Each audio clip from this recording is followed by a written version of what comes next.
I don't know, I keep hearing that rock music is dead, but like you can show up somewhere with a guitar and kind of do whatever, and no one's going to tell you to fuck off. Yeah. Whereas if you show up with a drum set and kind of do whatever, people will tell you to fuck off pretty quickly. Yeah.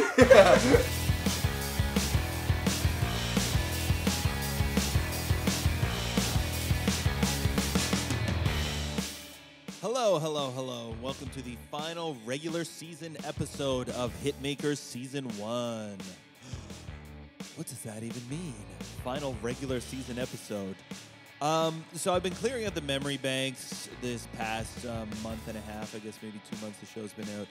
And I've decided to cap off this batch of episodes and call it a season. It's been a lot of fun releasing these things into the wild. Everything with the exception of the ECMA episode was recorded before anyone had ever heard the show. So including this episode that you're about to hear and the next two, which I'm going to call the postseason, because they were recorded when I was in California with people that I had just met. Everyone you've heard so far, with the notable exception of Misha Bruger-Gosman, is a friend of mine, somebody who agreed to go on the show because I asked them to, and the other guys did too, but I was getting to know them while talking to them. Anyhow, it's been a lot of fun putting the show out. I'm glad people seem to be enjoying it. I've gotten some constructive feedback, and I've had a few ideas of my own about things I'd like to change. Number one, notably, I was pretty nervous when I started the show, and I feel like you can hear what my hang-ups are in a given episode if you sort of read between the lines. Anyway, I'm not going to go any deeper than that into it. But also, I'm going to give everybody a chance to catch up. We're going to reconfigure. We're going to come out with some new episodes, probably July. And also, like, I get it, they're long episodes. You know, people don't have time to listen to every one of them, but I think they are all worth your while, so this will give you a chance. So anyhow, my guest today is Evan Matthews. We had a great chat. He's a true intellectual of the drum kits. The consummate indie rock drummer. He's as comfortable discussing Vinnie Colaiuta as he is talking about DIY home recording. So this is as true a drum episode as you could ask for. We talk about local music scenes, practice routines, how to use books, digital, analog, audio formats, more. It's kind of a long episode. I left it all in because if you want drum stuff, here it is. All right, enjoy. Me and Evan Matthews. Thanks so much for listening.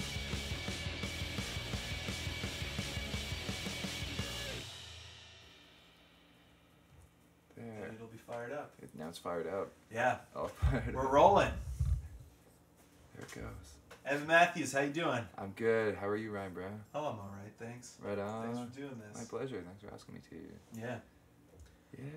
So we're sitting here talking about podcasts. Do you find that you feel different once you know that it's recording? Or are you immune to that?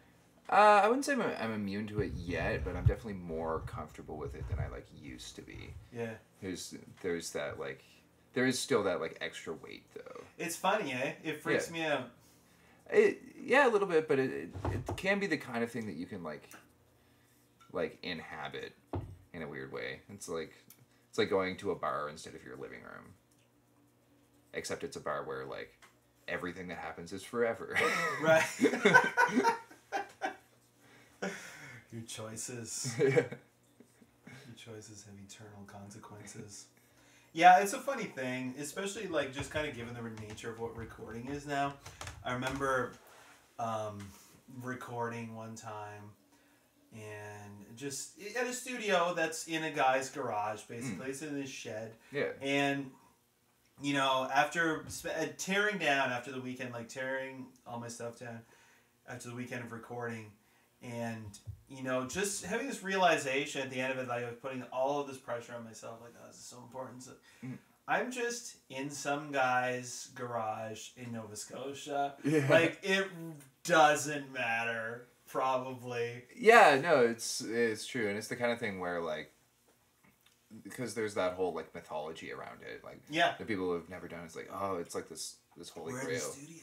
Yeah, and it being in the studio and working in the studio feels good, but then it's also well, this is just kind of another theater, whether or not something that's in the studio like does well doesn't always depend on like what happens in the studio, you know, like, or not 100%.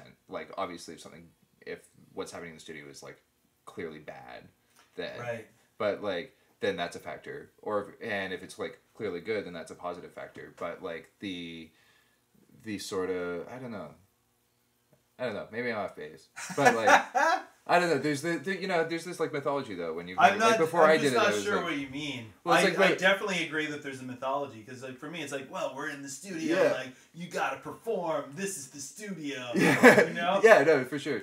But it's I don't know if it's just like I don't know. I guess it's just like anything. Like the more you do it, like the more comfortable you get with it. And absolutely. Then you're like, and then you're like, why was I all psyched up about that before?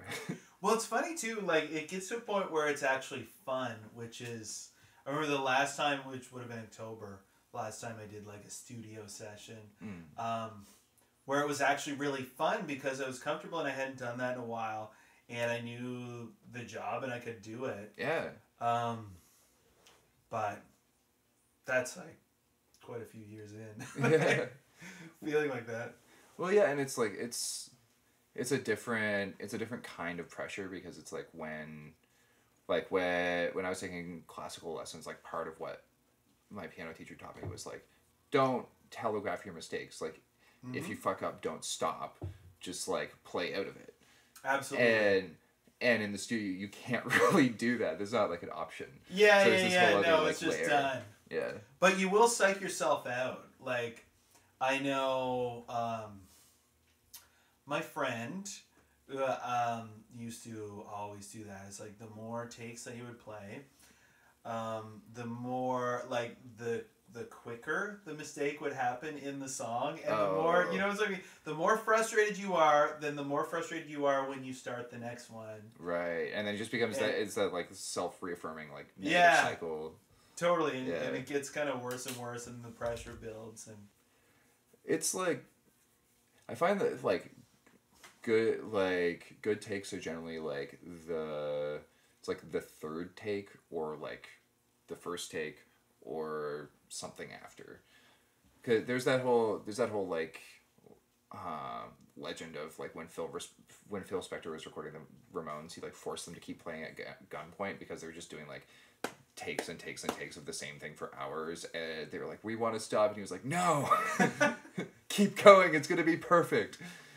And then it like I don't know, was it like was that even what was that, like End of the World or something? Oh yeah, something like that. I don't 100% remember. Or End of the Century or something. Yeah. But it wasn't a particularly notable Ramones album, was it? No, not really. And I mean, I feel like a lot of that was just kind of Phil Spector being up his own ass, but sure, yeah, and being like kind of old and crazy and way past his prime. I think. Oh yeah, definitely. I don't know his career exactly, but like I associate him most with the '60s and yeah, that whole like the Wall of Sound, and then he did all the like the Crystals or whatever, like that stuff. Yeah, and like the Shirelles and like all that. Yeah, and then they did the Beatles record, and then I don't know if I know a Phil Spector thing after that. I know he did that Ramones album at some point. Yeah, no, totally. But like you get the best of Phil Spector CD, and it's like, whoa, there's nothing on here from after the mid-70s. Didn't he like go to jail or something, or did he just die? I don't know. I don't know. It's like the two boomer options. What about you live a pretty good life while fading into obscurity, but you complain a lot? Oh yeah, there's that third one. Well, is that kind of jail though? I don't know. I guess it's like the happy medium. It's like, well, I'll just average the. Sure, I'll multi-track drift on this. Right. Yeah. This is type of jail heading toward death. Not bad. Oh wow. That went dark quick. I'm sorry. As it does, it's all right. You can't have life without death. That's true. That's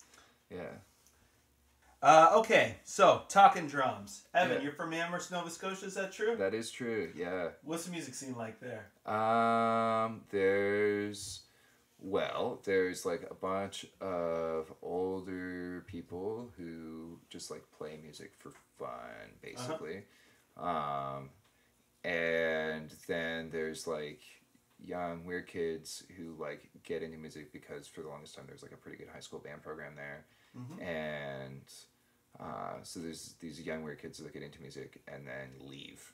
Gotcha. And do stuff somewhere else, and rarely come back, and that's about it. Probably I think the last amazing show that happened in Amherst was in 2007. Whoa. Which John McKeel told me about. I had no idea it even happened at the time. But when Women was first touring out east, they came out with like, I forget what the other band was, but it's like the guys who are in some of the guys who are in Freak Heat Waves now. Okay. And John lined it all up for them out east. So he was playing it off too, and they played at the Elm Tree. No, it wasn't the Elm Tree. It was the old Warehouse Cafe, which is a different bar downtown. Yeah.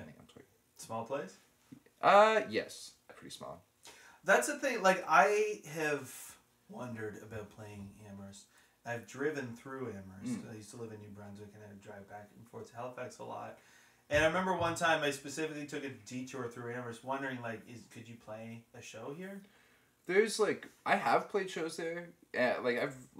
When I was, like, starting out, like, in my first band, we would, like, play all-right shows there sometimes. Yeah. Like, there's this bar called Teasers that has, like, a stage, and it's, like, set up for that. Yeah. But mostly, it's the kind of thing where, like, there's a crowd for live music there, but because of the way music works, like, the more you see or hear something, the more you like, and then that gradually tends to exclude everything else if you don't, totally. If you don't make an effort to make it not do that. And so as a result, most of the market there is for, like, cover band. Yeah. Okay, so that's interesting. So yes, I know that you are from Amherst. John McKeel is from Amherst. I don't know if I know another musician from there. But that's pretty good. Like, Amherst is punching. Yeah, there's other musicians from there, but none that really, like, not a lot. I shouldn't say none, but, like, not a lot that have really, like, integrated into the, like, circles that we travel in. But no, for sure. But people are doing it. Yeah, people are doing it. There's can't remember the name of the band, but there's, like, a kid who's in high school, like, a couple grades below me. I keep running into him in Halifax. He's like, "We got a band on the go. We're playing men's. You should come." I'm like, "I'm not in town. Sorry. Have fun though." Yeah. Godspeed. That's kind of, I feel sort of bad. I do make an effort to get out to shows, but I am at the point myself where, like, I'm away a lot, or I don't beat myself up. But I wind up missing things that way that I would have liked to see.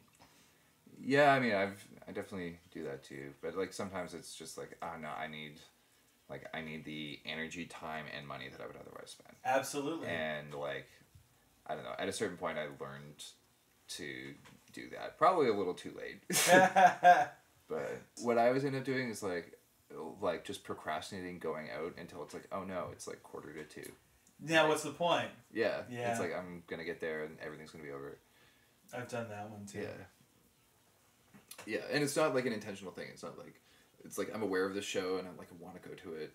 But, like, oh yeah, I'll just, like, play guitar for a little bit longer. And what the fuck happened? Yeah, totally. Do you think that is a contributing factor to why shows are so late here? Do you think that behavior is particular to this region, or that's just a standard human thing?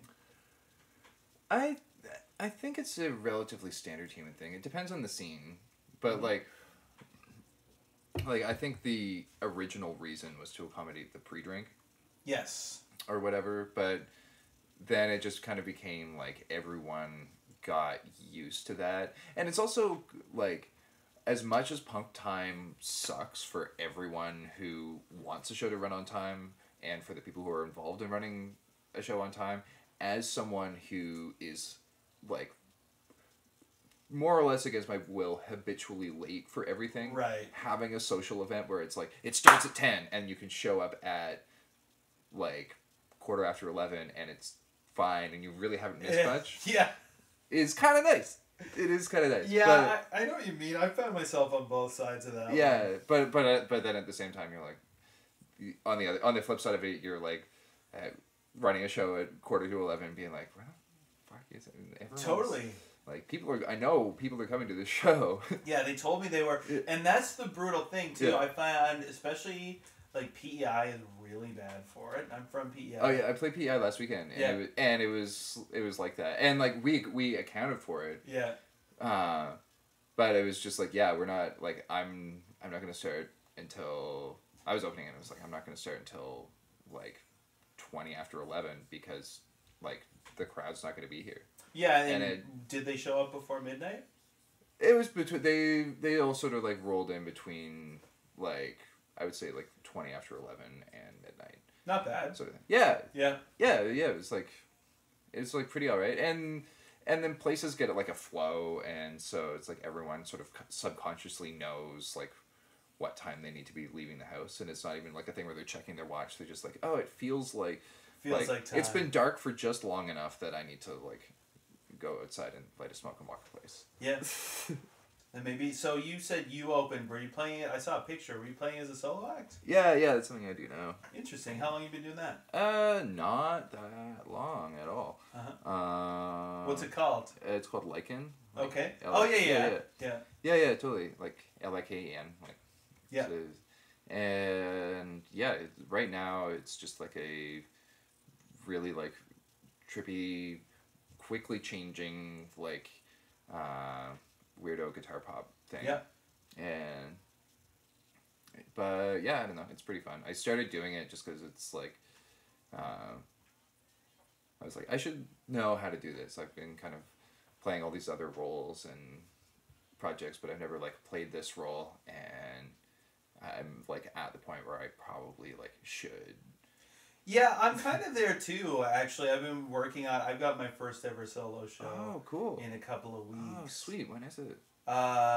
St. Patrick's Day. Oh, nice. In St. John, New Brunswick. Whoa. Yeah. Oh, man, I wonder if it'll be St. Patrick's Day. Oh, maybe I'll be there. If It'll I'm be there, fun. I'll This go. will be a taco pika. Oh, sweet. Yeah. Yeah. Love that place. Oh, yeah, me too. We used to live just down the street from it. But part of it is just as the, I've always been the drummer in bands. I play other instruments and I've jammed on other instruments, but in a band I've always been the drummer. And while it's, in a lot of ways the most fun instrument to play, the job, you're never running the show. You're dependent on somebody else writing a song and wanting to sing. I mean, even when you co-write the songs, you're dependent on someone else singing it. Yes. And like playing the chords, sort of thing. You can never, can't do stuff on your own with that instrument. Generally, people do it, but that's pretty specialized. Yeah, there's like Black Pus or whatever, like the guy from Lightning Bolt, just like solo with like the telephone strapped to his head. Yeah. I was thinking like Jerry Gurnelli. Oh, yeah. And jazz guys do. Yeah, that's true. But you require a jazz audience. Yeah. For that. And then you require jazz chops to get the jazz audience. Absolutely. And then so on. Yeah. And just spools it. Yeah, jazz venues. When really you just pick up another instrument and it's legit. Yeah, and then all of a sudden, like, I don't know, I keep hearing that rock music is dead, but like you can show up somewhere with a guitar and kind of do whatever, and no one's going to tell you to fuck off. Yeah. Whereas if you show up with a drum set and kind of do whatever, people will tell you to fuck off pretty quickly. Yeah. If you were sitting in the corner of a room with other people in it playing a drum set, yeah, you would catch some. Fuck off. Yeah, you would definitely quicker. I mean. Yeah, you can still get told that with a guitar or whatever. That's oh sure. Yeah. I mean that's it. Drums are amazing. Best instrument. Oh, of course. Yeah. I mean, we wouldn't be here if we didn't both love them. That's true. But just the way that, maybe that's kind of the best part about it, because it's like that. Oftentimes it requires other things to play, and so it turns it into less of an like egoist thing. Sure. Like there's those people who have been like playing solo sets since they like knew what a person playing a solo set was, and they're like, I'm gonna do that, and then it's like, and sometimes it's great and fine, and then sometimes it's like, whoa, that was weird. That was weird what that did to you. You have weird ideas about what this is. Yeah. about my relationship as an audience member to you and what you're doing. The thing I do think about the drums, a couple things about what we said. Number one, I think the drums are, in spite of all that, kind of the most adaptable, versatile, important instrument. I think it's the one thing that, with the exception of, certain kinds of, for lack of a better word, lighter songs. Like you'll hear somebody playing just on acoustic guitar or just with synths and stuff. Mm-hmm. But generally, no matter the type of music, there's a beat. Even when the guitar is less prominent, which, the guitar does show up in a lot of hip hop. Yeah. Some electronic music, even you think like Daft Punk or something. Oh yeah, for sure. Drums are ever present, but the other thing that's more interesting to me at this moment is the death of rock music. I mean, it's the kind of it's something that is happening. Like this year or last year was the first year where rock music was sold under the table by other kinds of music, right? Basically, I think though I've argued this for a few years when people talk about that as a cultural thing, it's fine. It's not the problem that when people are talking about when they talk about that, because there's tons of people doing it on a local underground level, tons. Oh yeah, for sure. And classic rock radio has got those people are also doing fine. Yeah. Those if Led Zeppelin did a reunion tour tomorrow, it would be sold out. It's true, but it's also super surreal. If you think about I don't know, I've been doing this contract job and sometimes they'll have the radio on.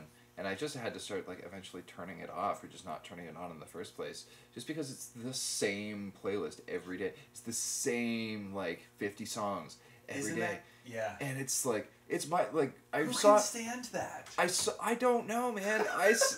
But I saw an article about it because all of those artists that wrote that shit are still getting money or their kids are getting money because they're all dying now. But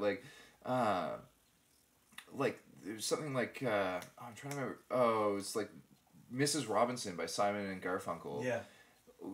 If you add up all the time that has been played on on the radio, since it came out, it adds up to 6 million hours. Really? Yeah. Yeah. Yeah, just because it accounted for playing at the same time at all these different localizations, and it's just surreal and mind-boggling. There's so much music now. There's more music now than there ever has been. Yeah.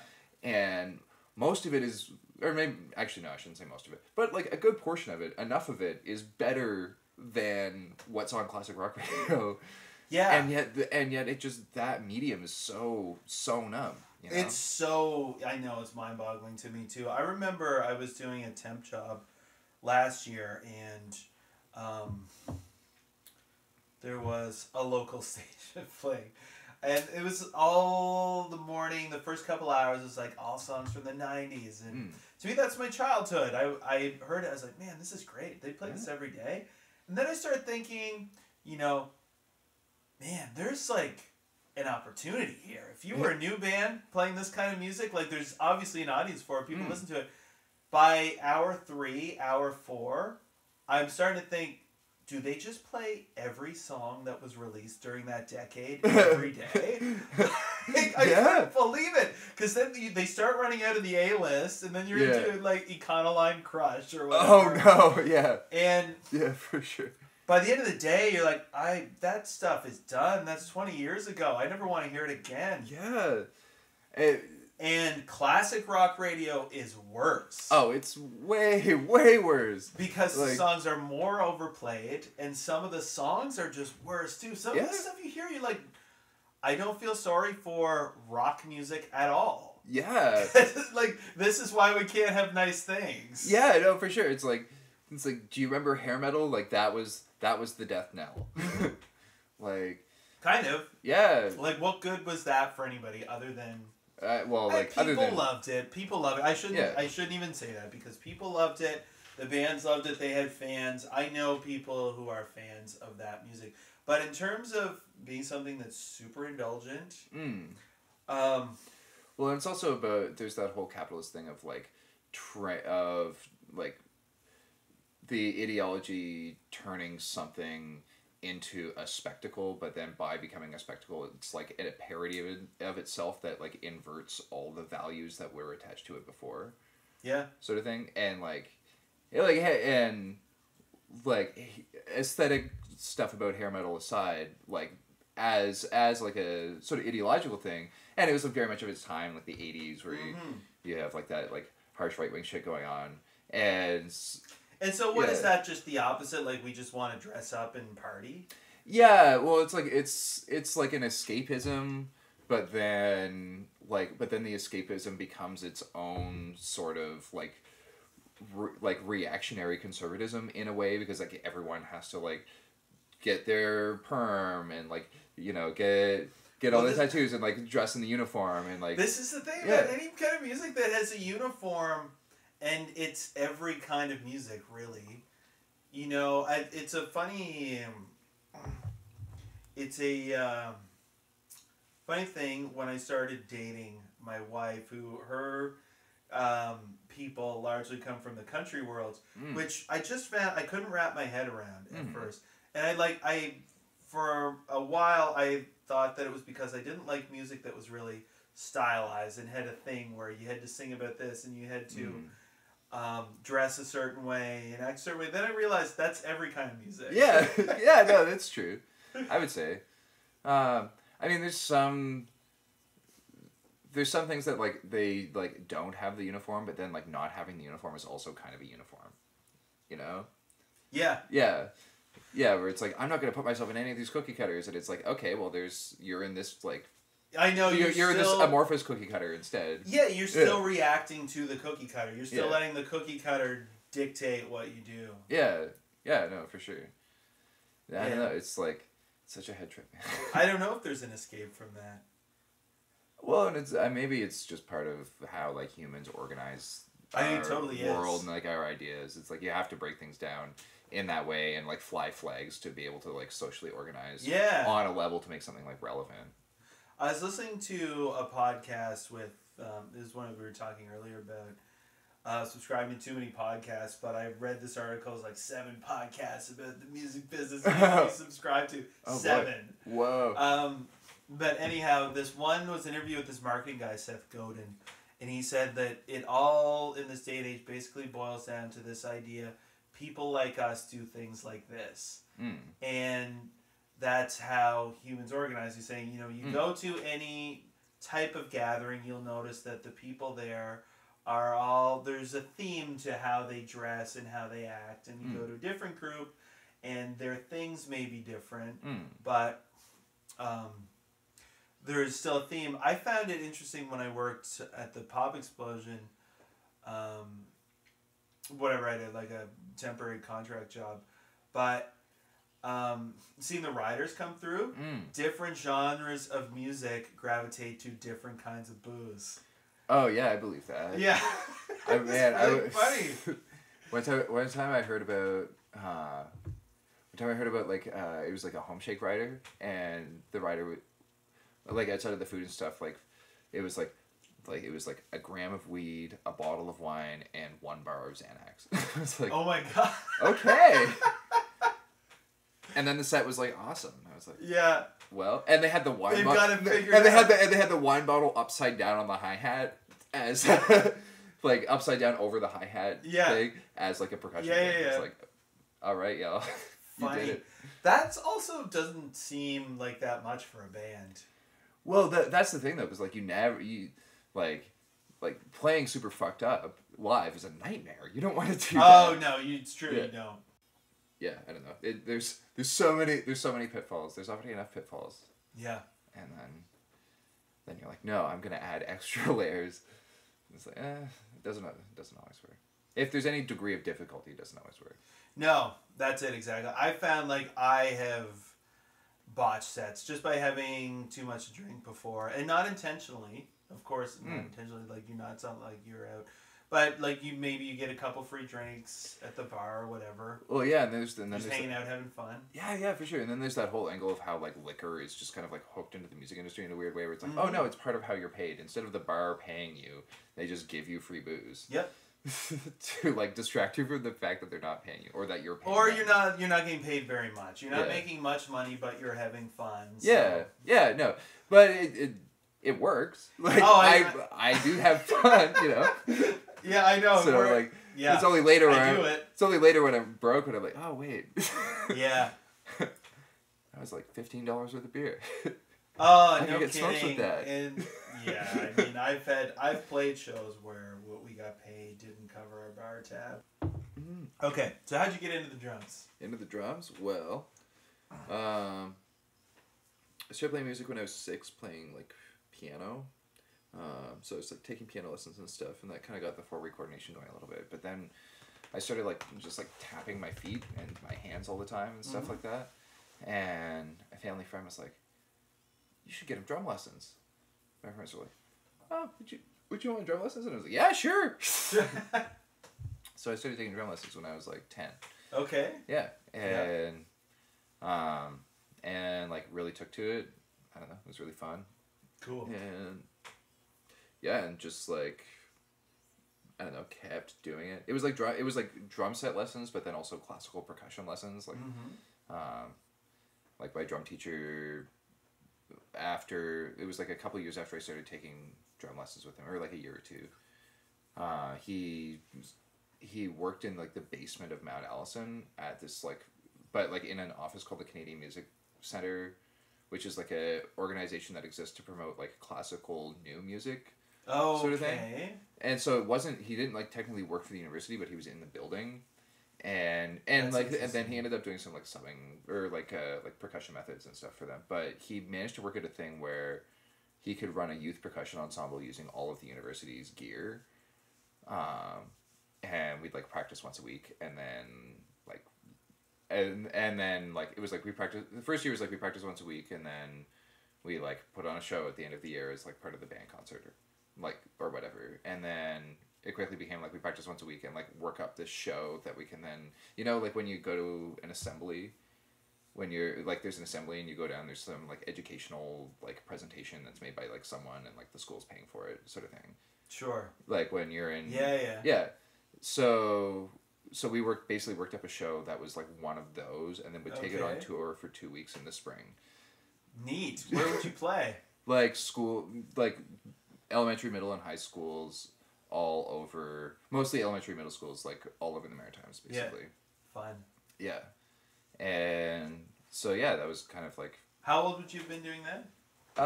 Like I would have started when I was 10, and so like... That's pretty cool for a kid. So like... being on tour, essentially? Yeah, and so like from 12 until I graduated high school, basically, we just did that like every year.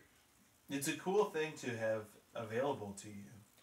Yeah, it was like it was a really neat thing, and it was based out of the thing to note also was not based out of Amherst. It was based out of Sackville. Yeah. But that's 10 minutes down the road? Yeah, it's like pretty much the next spot. Yeah. But yeah, it was like looking back, it was like a real blessing. Like both, and it, like my piano teacher and my drum teacher were like a couple. They were like they're still together. They have like kids now, but they were like running this music school just like out of their house. Yeah, it was pretty special. That's super cool. So Sackville, Amherst, Nova Scotia. For anybody listening who doesn't know this, I'm not sure who that would be, but anyhow, Amherst, Nova Scotia is a town right on the border of Nova Scotia and New Brunswick. It's very close to the university town of Sackville, New Brunswick, home of Mount Allison University. Yeah. Which is, what is it, a liberal arts school or something? It's like they do have a science program. They do that like does stuff, but it's known as like a liberal arts school. It's like the hippie school. Yeah, kind of. They try and like market themselves as like a Canadian Ivy League. Yeah. To be like the other place that rich Ontario parents will send their kids to. That's not King's. Right. I find that so funny, though, given sort of my interactions with that place. Mm-hmm. Like, how so? I guess it's because my interactions are pretty much through the music scene. Mm-hmm. So the people that I have met there are not at all the type of people that I think of when I think of, Ivy League, but I know that they do try to have that reputation. It's because the music scene in Sackville and the university scene are like fairly separate from each other. It's a small enough town that there is some crossover because there has to be, but yeah. But it seems to be like George's Roadhouse does not scream prestige or anything too. Oh no, not at all. But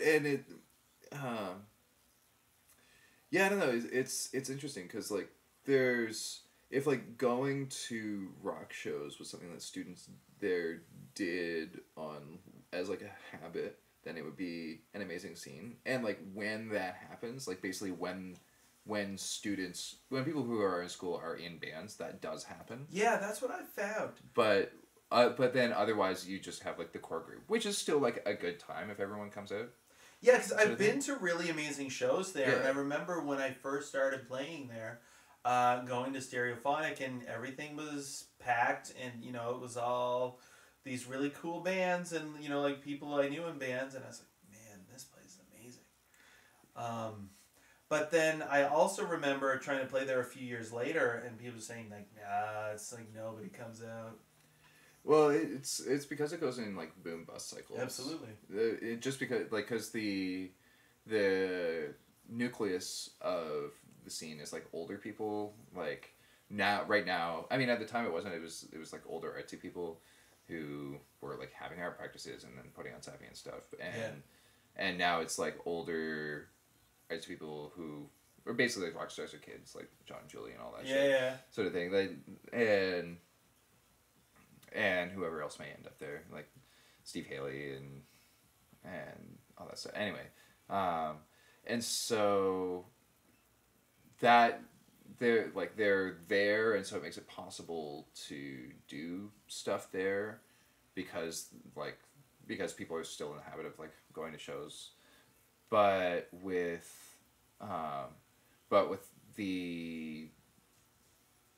there's boom bust cycles in the youth demographic, because sometimes like students will come to school and like be into music and like start making bands with each other if there's like the resources there to do it. Like when I dropped out of school there, Mm-hmm. that was kind of like what I did, because I was like jamming with people but like in my houses. Then I moved into an apartment and I was like, what the fuck do I do? Like I can play drums but I feel super uncomfortable and awkward about it. Totally. And but like no one's giving me shit about it. It's like a best case scenario apartment, but I still like don't feel right doing it. You still feel weird about it. I know. I feel that too. And so like I basically ended up like renting that like jam shed. Yeah. And then like talking to everyone, being like, yo, like we all have enough gear to like make a place that all of us can jam in. Like we between all of these different atomized people, we have like amps and a PA and like a kit and all these different like guitars and shit, and we can just leave our shit there and go there whenever we want to do stuff. And I don't know, it seemed to work. There was like a bunch of like stuff that came out of that. Yeah. And did you just record like in there too? Oh yeah, like the first Yellow Tooth record was made in there. The first Mouth Breathers record was made. The first and second Mouth Breathers records were made in there. Maybe the third, I'm not sure. The like beds to a Yellow Tooth full length that never came out were made in there. Like most of the Killer Haze stuff was recorded in there. Wow. Yeah. Whatever happened to that band, Yellow Teeth? Just like the singer moved to Montreal and then like went to go get his master's. The thing that happens. I mean, like with that whole scene, it's the kind of thing where, it was all sort of like centered in Sackville, and it just kind of became this big diaspora, because that's the thing with Sackville, is it's a university town. Nobody who goes to university there, not nobody, but like a lot of people who go to university there want to live somewhere else before, like, and maybe they love the town and they want to come back and they always have a special place in their heart but they still want to live somewhere else, because if you don't live somewhere else, you're not going to be able to figure out how to live somewhere else, because of course living there is like, once you get the hang of it, it's like pretty easy. Yeah, it does seem to be a place that has just attracted people, and like different groups of people I've known over the years have just sort of made it a home base. It also is a really small town, so I can imagine. Certainly after you've been there a few years, people want to get out and stretch their legs, whatever. Yeah, for sure. And like the smallness is nice because it makes it so that you don't have to use like phones to plan things. You just like go downtown at a certain time and just like see everyone. Yeah. If you go downtown and like hang out for an hour and a half, then you can like line up the next couple days, and you're like, okay, cool. That's what I liked even about living in St. John. We're living in the uptown. Was just that you would just you could walk down the street, you run into people, and that was it. That does happen here too, but it's just big enough that it can also not happen. Yeah, it's true. But anyway, I don't know. That's what happened there though. There was like, I mean, there's a lot of like other layers to that story, but like the sort of small town diaspora. Yeah, that thing that happens. Yeah, fair enough. So one of my standard questions that I've got here is, once you started playing the drums, maybe you've sort of answered this, because I also want to get back to, you said there was a couple that ran a music school in their basement. Is what made you keep playing once you started playing? Was that a conscious choice, or I found for myself it's not really a logical thing. It's just is a thing that seems to make sense to me. Yeah, I mean, like, I think, like once I started sort of, like, ascending the learning curve a little bit, what made me want to keep playing was, like, hearing other drum stuff that I liked. Yeah. And being like, I want to do that, but I don't know how to do that yet, so I'm going to keep trying until I do it. And then, but then eventually it became this, like, really therapeutic practice where you're, like I remember there was a period of time where I was like, I'm going to play drums for, like, an hour a day, and I would, like, set a timer for myself. But then eventually I would just, like, ignore the timer and just, like, keep playing because, like, this is really nice. And, like, and then after that, what kind of kept me going was, like, you know that feeling when you're, like, because when you're, like, practicing a new thing, you're, like, making connections by rote in your brain, and you're, like, in, like, the centers that, like, control your movement, because you're, like, trying to execute something that, like, is a fairly esoteric series of motions that your body never ever has to do otherwise. Right, totally. Like, and so you know that feeling that you get when you're, like, shedding something, and then it's like, okay, there, oh yeah, and it's like, and so eventually it was that. And then when I realized that it was like, oh, this is an element this is a tool that allows you to, like, fuck with time itself, and like fuck with your perception of time, and also the perception of time of anyone who's listening, to like mark it and subdivide it in any way that you want. And, like, that's a pretty powerful thing, because, like, time is, like, the most powerful thing that affects our lives that we know the least about. That's interesting. Can you expand on that? Well, like we think of time as being like clock time, but really clock time is just one measure of time. There's a difference between there's a difference between clock time and lived time. Sure, and is the clock completely arbitrary? Like, why is a second the length that it is?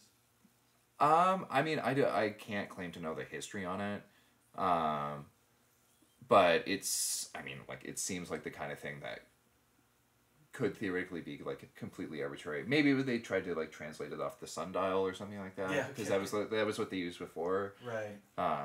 The division seemed weird too. Like, why the 6s, why the 12s? Yeah, well, and it's like, I mean, I guess it kind of makes sense because it's like the measurement came pre-metric, and so it's like, yeah, we do it in base 12. That's how it works. That's what it is. Yeah, but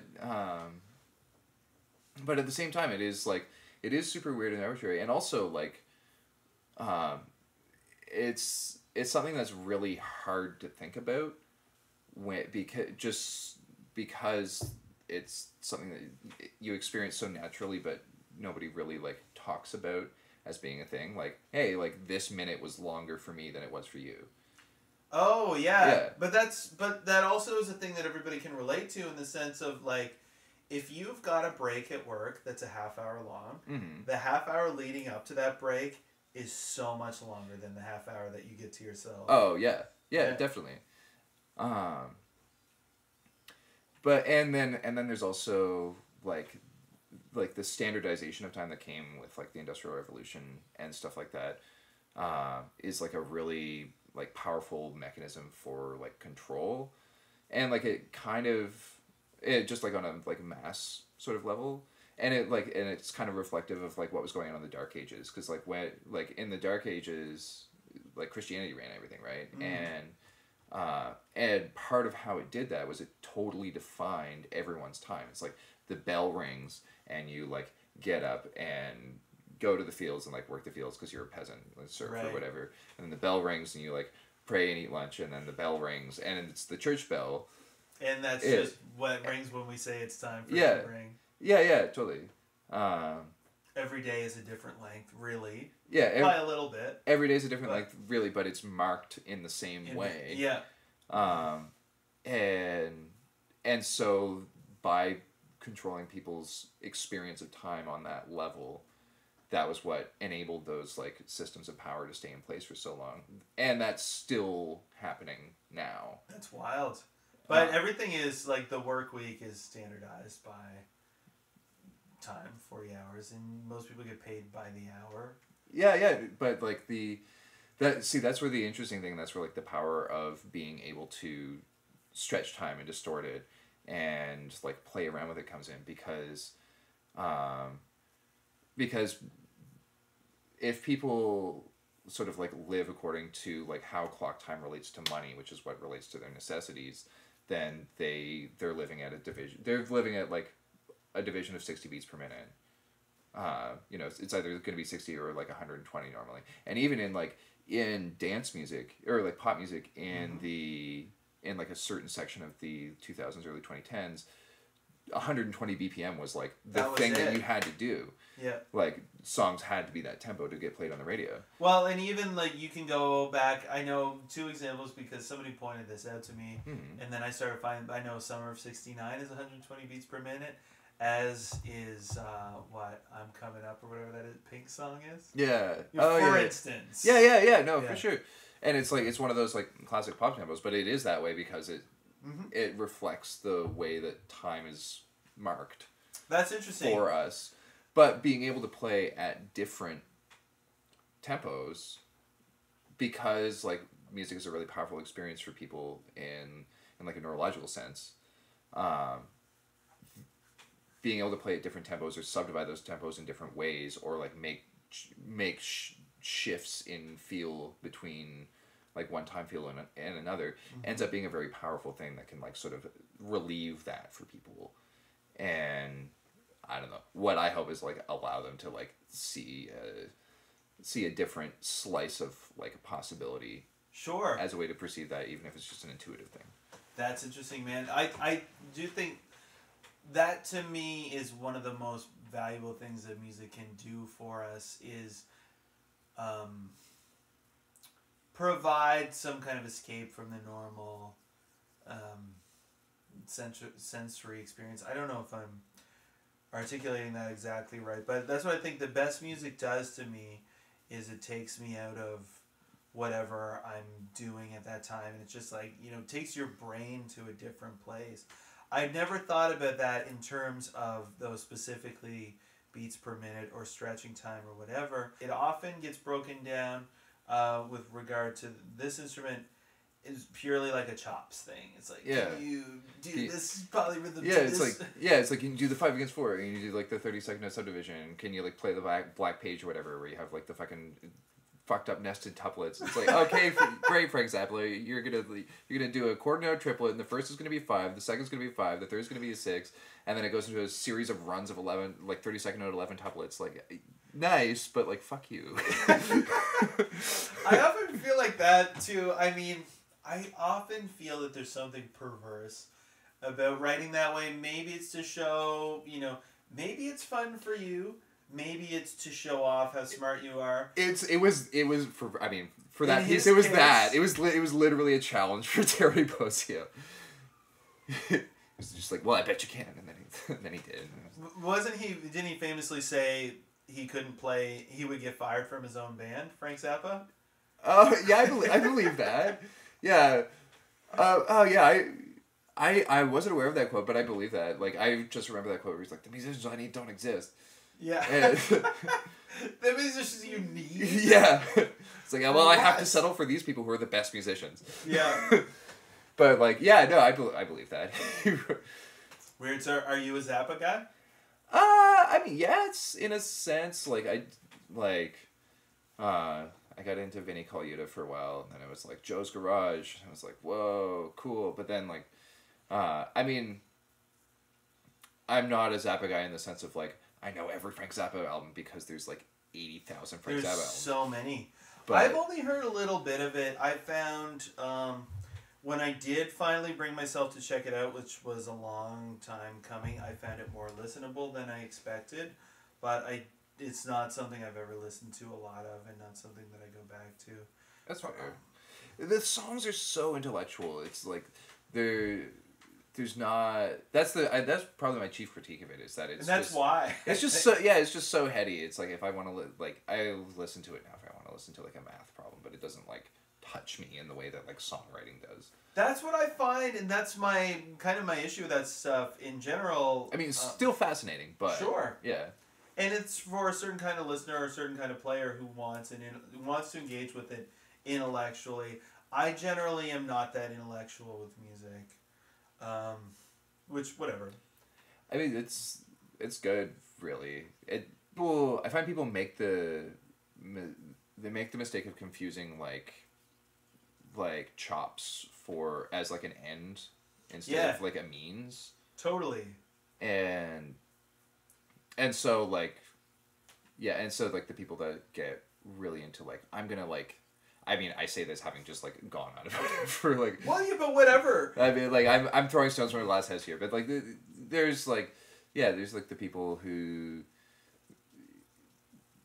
they like think about. They like thinking about it, and that's cool, but whether or not it feeds back into something that sounds good is a different question. If it does, then like that's amazing. Then there's all this other level, but it can be a trap. It totally can be a trap, and it's also my number one gripe with drum culture is that a lot of stuff looks at the drums as separate from not only its role in a band, but its role musically, kind of as relates to other humans, which is that generally the drums are for dancing to or moving to, like that's where that's why it has such a prominent place in society and culture. You do other things with it, but that is largely its role. And I find a lot of that drum stuff comes from a place of like, look at this. You know? And I also think with regard to chops, like I have definitely, I'm sure you've run into this too, gotten to points where you're jamming or something, you're playing, and you would love to be able to express a thing or play something, and you just don't have the tools to do it. And that's frustrating. So by that token, like I certainly think like that's where chops come in handy. Yeah, for sure. And like by no means am I like anti-chops, because it's viewing it as like a tool rather than as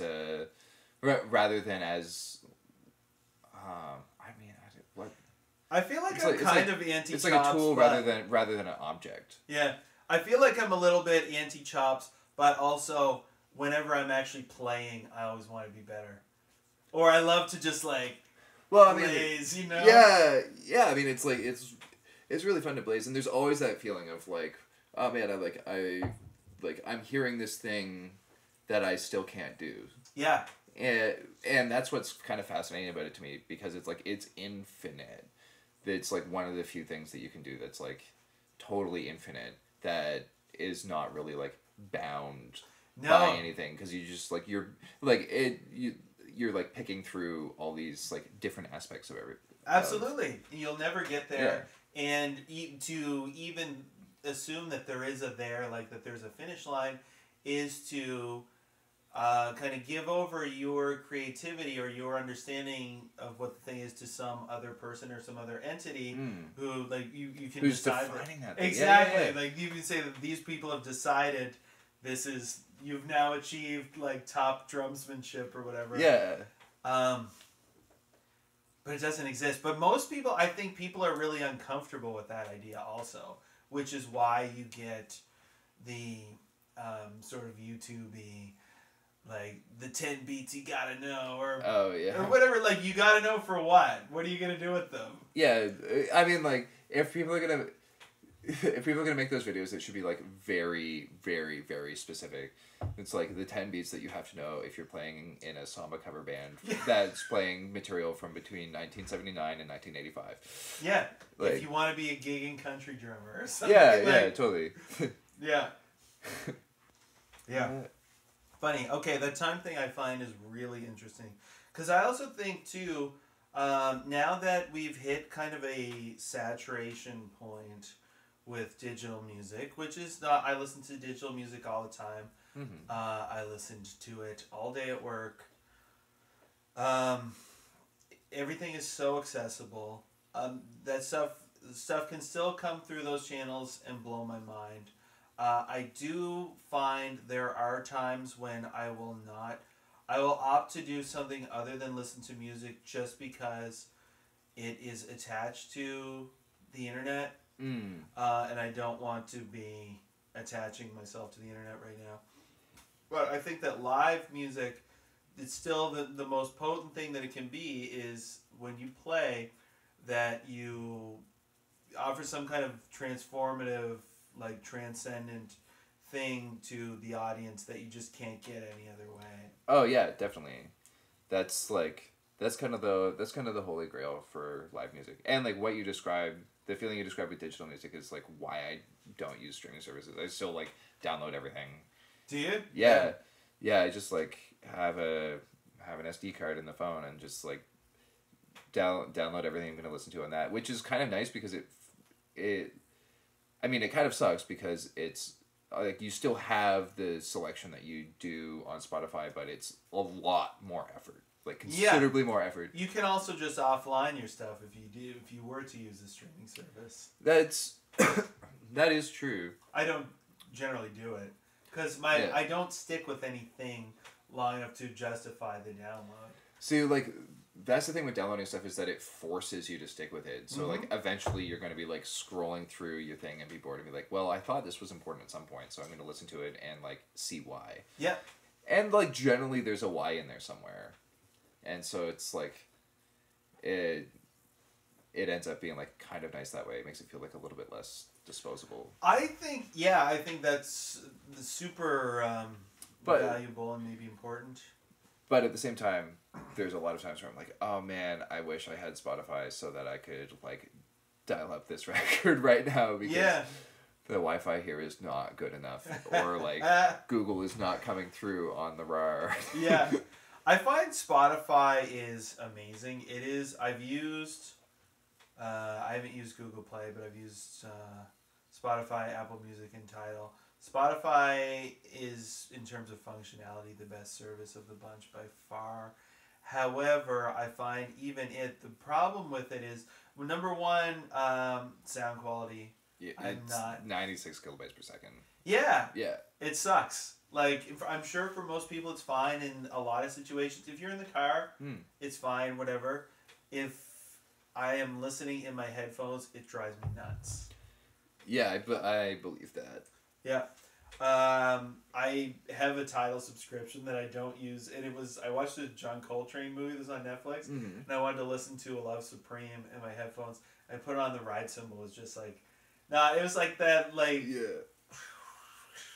Yeah, it's like phasing for no reason. Yeah. Yeah. And then I was like, yes, it was like $20, but $20 to listen to music on my cell phone, but I did it, and it just sounded right. And this is in no way a plug for Tidal. Tidal's really annoying to use too. Well, like Tidal is the one that has the best sound quality and actually pays their artists. Yes, Absolutely. That's the reason why I haven't broken down and gotten Spotify yet, just because it's like I'm looking at their business model being like, man, like if I spend money on I don't want to spend money on this because I don't like what this does to my interests. That's why I jumped ship for a while. I found really for teaching drum lessons alone, it's worth it. Like I still buy records. Yeah. I still. Oh yeah, no, of course. The ability to just dial up any song that some kid wants to learn.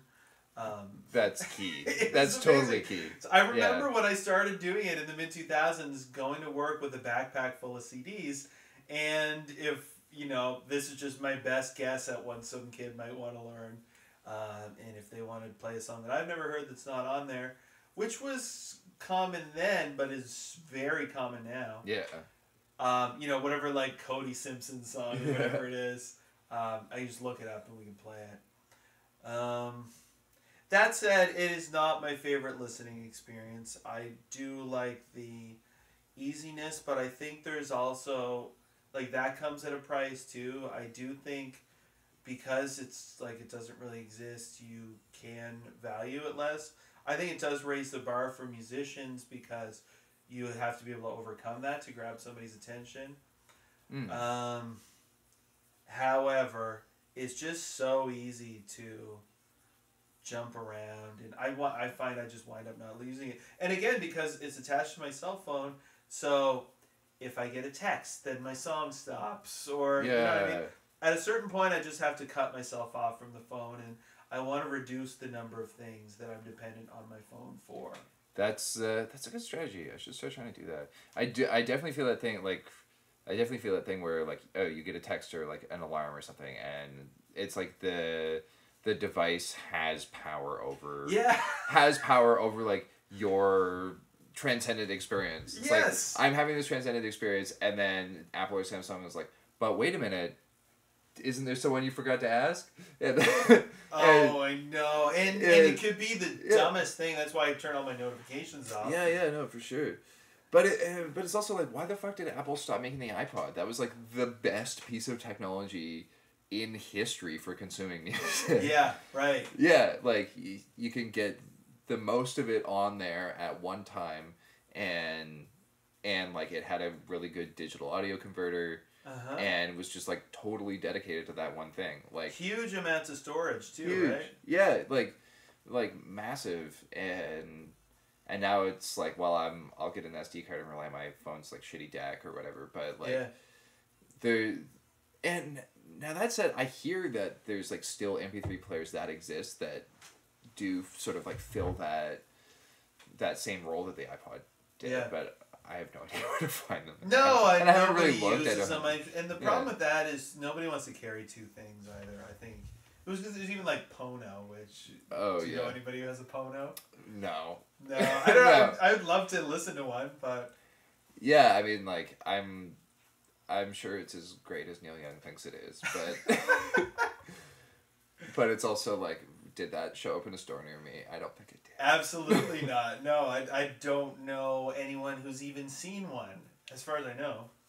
Yeah, I can't really think of anything. It's like, it's kind of on par. I mean, and this is kind of unfair because it's clearly better than a Zune, but it is still kind of on par with the Zune. Right, in sense of what? It's like just not really like the thing? Just like a niche attempt at something that didn't work. Yeah, gotcha. Yeah, like I have a mini disc player which was relevant for... Cool. Oh, you want to buy it? It's getting real. Oh, wow. The problem with it is that it's only Windows compatible and not even like not Windows Vista. I think XP is the newest. The newest really? Supported. The newest operating system that the software will work with. Oh, wow. Yeah, they stopped supporting it, so you're just kind of... I can listen to what's on the discs that I have, but I can't transfer that stuff to my computer unless I want to plug it into... unless I want to record out of the headphone jack. Whoa. That's kind of crazy, though, because it's like a time capsule. Yeah. Wow, what's on it? Oh, I have a bunch of like I had MP3 albums because you could put like 5 albums to a mini disc at that time. Oh, sweet. Yeah, so it was great for that. Yeah. I mean, it was like my music player for a while, and it was also a personal recorder before you could just do that with your phone. You still need a microphone for it, but so there's a couple of recordings that I made, like me playing music. And I think I had a lecture with Preston Manning when he came to St. Effects. Yeah, which I've never listened to. I don't know why I recorded it. But anyway, I have that. Well, I mean, it's like he's a historical figure. It's like I'm watching a historical figure speak. I want to be able to hear that again. That was the idea. Yeah, I haven't done. I mean, I think that's similar to a lot of pictures that people take on their phones now. That I'm no different. It's like I will go somewhere and take a bunch of pictures and then never look at them again. What's your take on vinyl? Do you buy vinyl? I do like when it's like the right vinyl and I have the money. So as a result, I don't have a very large vinyl collection, but I make up for that with it being like rather weird or spotty. Do you think it's kind of over? Like it was. I mean, I don't think it's over. I think it's just sort of like. I mean, maybe it's over from like a high fashion sense or whatever. Mm-hmm. Like now I can go to Urban Outfitters and spend $40 on a major label vinyl reissue. Yeah. But so in a high fashion sense, it's definitely over because I can go to Urban Outfitters and do that. But I mean, it's still a nice way to listen to music. It's a nice ritual. It sounds good. Yeah.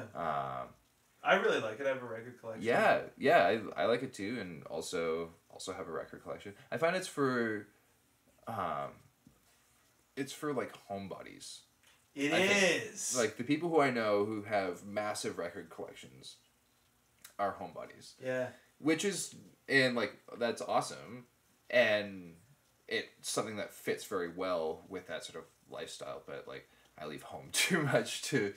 Well, this is the thing about it. I paid $40 for this record, and I can only listen to it when I'm sitting in my living room.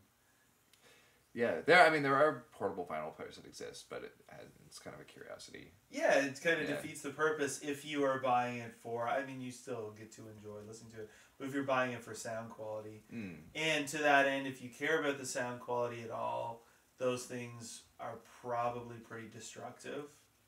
Oh yeah, I never thought about that, but that's probably true. And I think it's also the ritual, the ritual of it is what makes it sustain among people who love it. Yeah, I would say in their life sense. Yeah, that is what I love about it, and I would say that the thing that I like maybe the most about it is that it's a piece of gear that only does the one thing that it does. It's not gonna be interrupted for. It's got its own problems for sure, but it's not gonna be interrupted by, remember to take out the garbage tonight. Yeah, that kind of thing. It's true. Yeah, that's the major advantage of it. I also kind of like tapes for that reason. I have more vinyl than I have tapes, just because there's not as many tapes, so I'm always super broke when I encounter tapes that I want. Right. But yeah, as someone who releases things, cassettes are super attractive because it's it has that older sort of sound quality to it. Yeah. That older aesthetic. Do you find people buy a lot of them?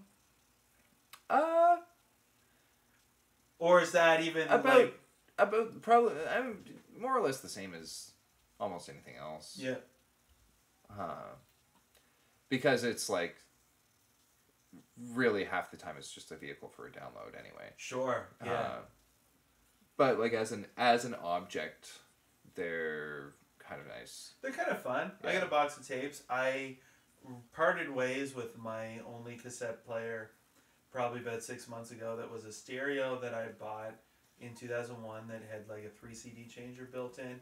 Okay. That thing stopped working 3 or 4 years in. The unit still worked fine, so I used it to like basically plug an aux cord into.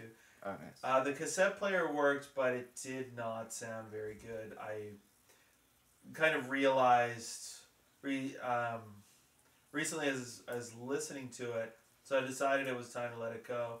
I would like to, I think, get some kind of a better quality cassette player.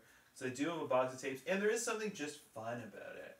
Like that I will definitely agree with. Just popping a tape in and letting, there's like, you know, the noise and the like playing the rewinding and like all of it is fun. Yeah, there's that whole, I mean, it's the same thing as like the hiss and the clicks and the pops and with the vinyl and all that stuff. And, but the main difference as someone who like releases things like beyond being like a listener, or maybe not beyond, but like outside of being like a listener, they're just so much fucking cheaper than vinyl. Oh, no kidding. It's amazing. Yeah, records are like $15 a pop to make. Yeah, and like that's a pretty fucked up margin, right? Yeah. Like that's like that's worse than no, it's not worse than a restaurant margin, but like it's not great. It's pretty tough to make that work unless you know that you're gonna sell a bunch of them. Like basically, you gotta make them and then sit on them until you hopefully get rid of all of them. And you also have to like master it differently. Like you can't have like too much bass or anything like that. Everything has to be like a little bit quieter. Like that's like with the punk stuff that we made and stuff, the early stuff, we just like we didn't master it. We didn't set it out to be mastered, or maybe there's some digital master. I didn't mix it, so I don't know. But like what we did, I know that what we did when we were duping it is we just set it so that it peaked 3 decibels in the red, and then the tape just mastered it itself. Right, gotcha. Yeah, and because it's got that built-in limitation, and analog distortion sounds good. Do that on a computer and it will sound bad. Yes, unless for some reason you're making a Sleigh Bells record, and then all of a sudden it sounds good. But I haven't listened to that band. It's like one of those weird like indie pop like niches. Wasn't it like I thought I remember them being like a little bit noisy, a little bit shred guitar maybe.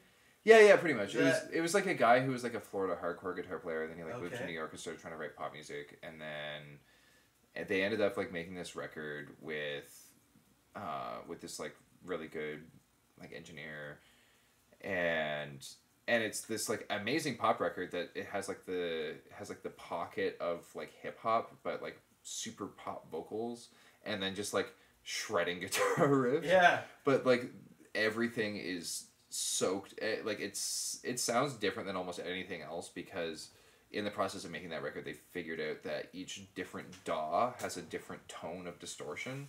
Really? And so they would just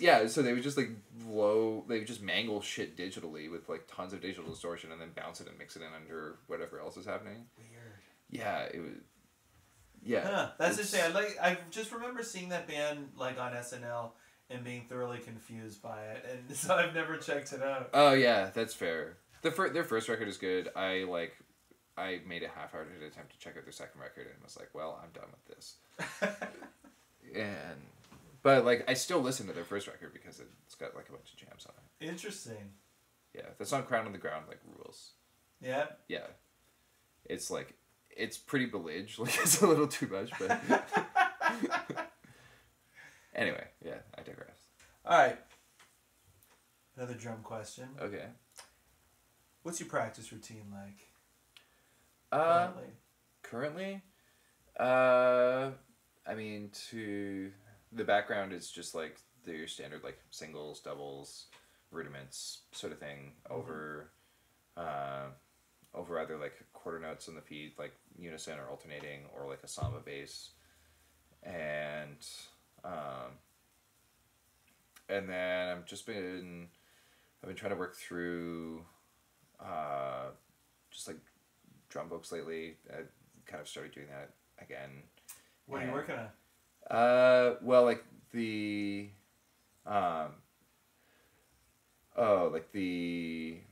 the art of bop drumming. Oh yeah, John Riley. Yeah, those John Riley exercises. But then there's also like if you go, like the progression that syncopation uses, like which is just every different variation. Yeah, it's like every different variation, but then trying to do that with like the John Riley type exercises. Or there's like Jack DeJohnette did a book that I've been working at. I think it's like something techniques for the modern drummer or something. Yeah? So yeah. What does he talk about? The thing that I like, a lot of the playing exercises from that were pretty. It was kind of like that Jim Chapin book meets syncopation. It was kind of like Art of Bop meets syncopation, where it's like you're going through every different sort of variation of the things you can do with the swing beat. He strikes me like he'd be one of those guys who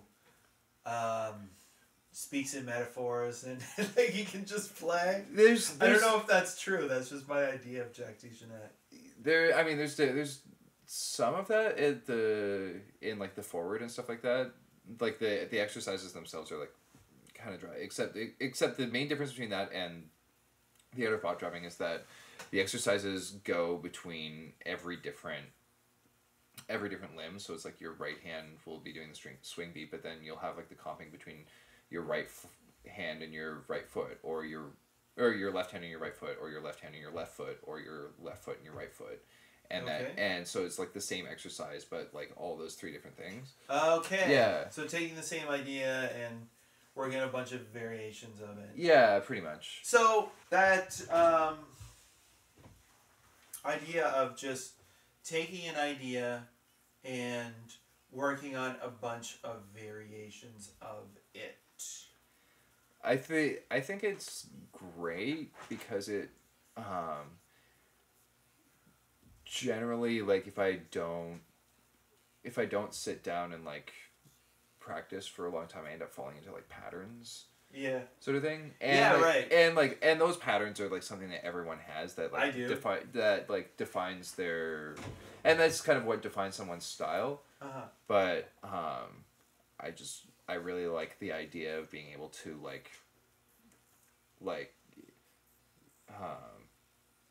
I don't know, to be able to change a lot. And sort of like give myself the freedom to do that.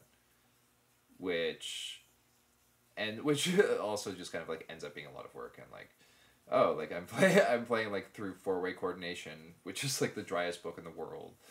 And yeah, I've never touched that one. I've also never done the New Breed, which is like a similar. The New Breed's good for bass drum syncopation. Yeah. And getting the right foot like pretty fast. Mm-hmm. That's like scratching the surface of it. That's the other thing with these things. It's like I'm playing out of this, but it's like I'm just kind of going to like what I want and like working on it for a few hours. And do you think there's anything wrong with that though? No. That's no, definitely. I mean, like that's kind of the way like that stuff is supposed to be used. I think so too. I for a long time was one of these people who was like, I would really give myself the gears over it. Like, if you're gonna do it, you do it to the letter, and you have to do all of it, and it just leads you to dissatisfaction. Well, yeah, because it's like if you sit down with one of these books and do everything in that book to the absolute best that anyone can possibly do it, you're going to have sunk a lot of time into doing one thing. Yeah, totally. Yeah. And one thing that somebody else came up with. Yeah, exactly. And so it's a really, like, obviously that sort of approach is like kind of stylized at it. I would hope that like most people wouldn't approach something like that. Yeah. But like if someone did take it to that level, then it would, I don't know, it would just be kind of weird inside, I guess. Yeah. Yeah, I do too. Yeah. But I do know, like, I remember having this conversation with a former bandmate who had done this with the guitar and then was starting to do it with the drums. But it is a sort of, I don't know. It's like for people who like to have structure and goals, it's you can buy 5 books and then you just got to work through this book until you get to the end, and then you got to do the next one until you get to the end. Then when you get to the end of the 5th one, then what? You need another book, or you've arrived, or what? Yeah. Like it doesn't. There's no. It's kind of like doing a crossword puzzle in the sense of crossword puzzles. I get frustrated by. I do them sometimes, but the biggest frustration about them to me is that there's no prize at the end. It's just over. Yeah, it's like, well, I did it. And the joy is really in the doing. Yeah, the joy is in the doing, and then having the like trivia that you can pull out. Yeah, sure. Because you cheated and you Googled this. Yeah. It's an excuse to Google new things. Yeah. So that's interesting. So but it's pretty structured. You're doing like rudimental-ish warm-ups, but I notice not a ton of rudiments. Well, I mean, like, not a ton of different rudiments is what I mean. I don't Do really. you care about rudiments? I do. I mean, there's some of the stuff in the drag section I can take or leave. Mm-hmm. I care about things in as much as they seem to be useful to me. I agree. And so kind of it all depends on what I'm playing, but like Swiss Family triplets, very useful to me. Like Pataflaflas, pretty useful. Yeah. And then anything in the like single, double, paradiddle, like the 5-stroke rolls along. Sure, yeah. Yeah, like I've on the 6-stroke roll I use all the time. Oh yeah, totally. Yeah, and it's just because it's like it's a really good way to sort of like mark that subdivision. Totally, and just to kind of roll between the toms into something else, like to start a fill or whatever. But I do find rudiments are the thing. I think a lot of people have a complicated relationship with them, where I don't know what kind of experience you had with them when you started learning, but to me they're always that's like the chore of playing the drums, and then eventually somebody makes you start doing them, and then you're like, oh, I'm getting way better because I learned this stuff. Oh yeah, no, for sure. That was definitely the experience I had with them, where it's like, okay, like I have to do these rudiments, and then it's like, but oh wait, no, you can apply them. And then you listen to someone like Steve Gadd, where it's like everything Steve Gadd does is a rudiment. Like, yeah, right. More or less. And it's like, oh wait, you can like put them between everything. There's all these different. Oh right, of course. Yeah, and that's where all this drumming stuff comes from. But it is super dry. Like I definitely have heard like, I've heard anecdotes about like Tony Williams talking to people. It's like, yeah, like I still do rudiments and like practice them every day, but I have to watch TV while I'm doing it because it's so boring. I think that's important to talk about. I think it's like, I don't think that. I think that you're doing a disservice by being dishonest, being like rudiments are cool. It's like, no, they're good for you, and it's like they're useful at the end of the day, and sometimes they're fun. I do find there's a meditative aspect to practicing. Oh, definitely. That if you can get into it, then it's like you're golden. But I find I don't work on them as much as I could. Certainly, I know that they would benefit me, but. I also find that I don't want to, so I don't do it. I mean, I work on them to warm up, but it's like I rarely dive deep into them as much as I like could.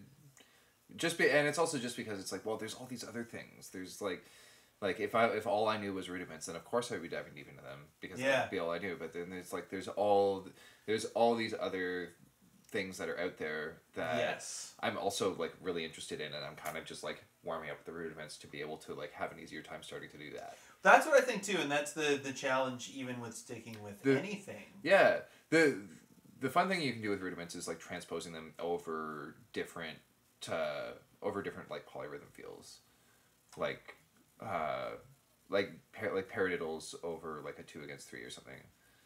So what would that sound like? Like. Oh yeah. Yeah. And then you get crazy patterns. Yeah. Well, just getting those patterns that patterns that like don't loop every quarter note. They'll like loop every 2 or 3 or 4 or like 5 or something. Yeah. Do you find that you are able to, do you have an easy time keeping track of that stuff, or is that something you had to develop? I mean, it's definitely something that I spend a lot of time developing. Just just trying to like get an understanding of polyrhythms and like what those feel like, and it's the kind of thing like what those feel like to play. Like, I don't know, like listening to jazz. Like if you're listening to Elvin Jones, like the instant you start listening to Elvin Jones, you're hearing 3 against 2. Yeah, right. Just because like that's his mode. Uh-huh. I mean, you're also hearing a lot of other stuff. But it's based in there. Yeah. And so yeah, I definitely like got kind of interested in that because it's all like ratios, and then there's all those ideas of like how like rhythm relates to harmony in that way, because like a major third is a 5-to-4 ratio. Really? Yeah. It's like the frequencies of the root and the third in a major third are a 5-to-4 ratio of each other. In like just intonation or something like that. In terms of like all of the harmonics that make up the tones? Or just like the ratio of like the fundamentals to each other. Okay. So it's like if you're playing like 400 hertz, a major third. Right. Above that it's going to be like 500. Weird. Yeah. Yeah. Yeah, but and so that's a whole weird other thing. But yeah. No, like and then that hooks back into the earlier time thing, because like polyrhythms are super interesting because like you can feel 2 or more like times at the same time, and then that like sort of like is a interesting way of summing up that like weird cognitive dissonance that everyone sort of lives with all the time. Yeah, right. Yeah. Wild. Okay, that's heavy. I'm gonna. Sorry. No, that's fine. No need to apologize.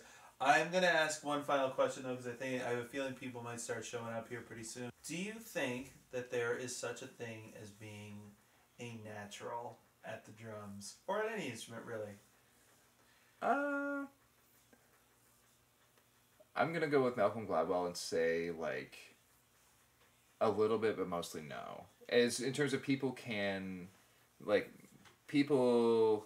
have like a pre-existing tendency towards something, but in terms of being able to be recognized as like a natural at something, you need to put a lot of time into it, and really talent equals time. Like they've done studies where they go into music schools and they like survey who they think the most talented people are, and then they get everyone to, and then they measure how much everyone practiced, and it turns out the people who they think are the most talented are the people who spent the most time practicing. Absolutely, I 100% agree. Yeah, and like,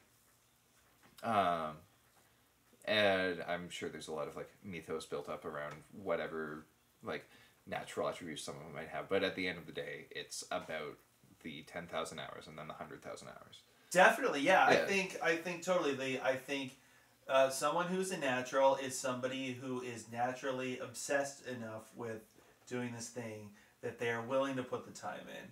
But that's all it is. Yeah, definitely. Like, talent equals time. It's a pretty, yeah. Well, once I realized that, I was like, oh. I love it. That's okay, a good, I'm going back. like, that's a good, you make that a tattoo or a t-shirt. Yeah. Talent equals time. I mean, what doesn't equal time, though? Fuck.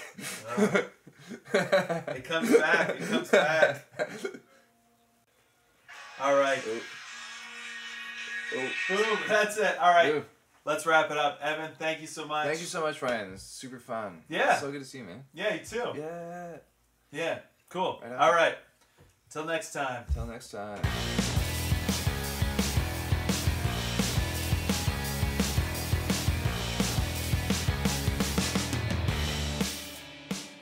All right, there you have it, folks. Hope you enjoyed that. Lots to digest.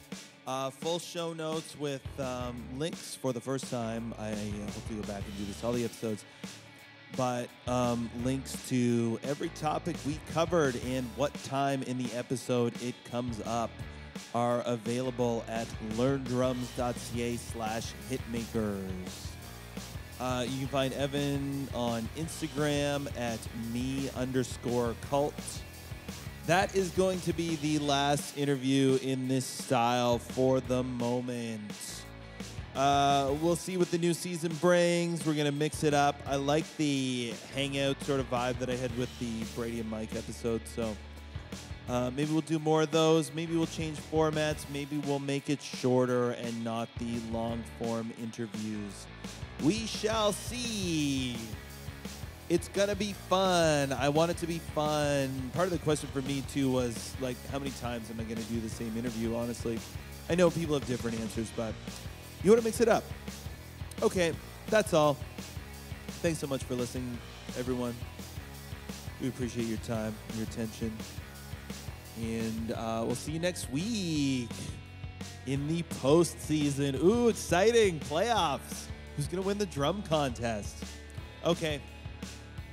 Bye-bye.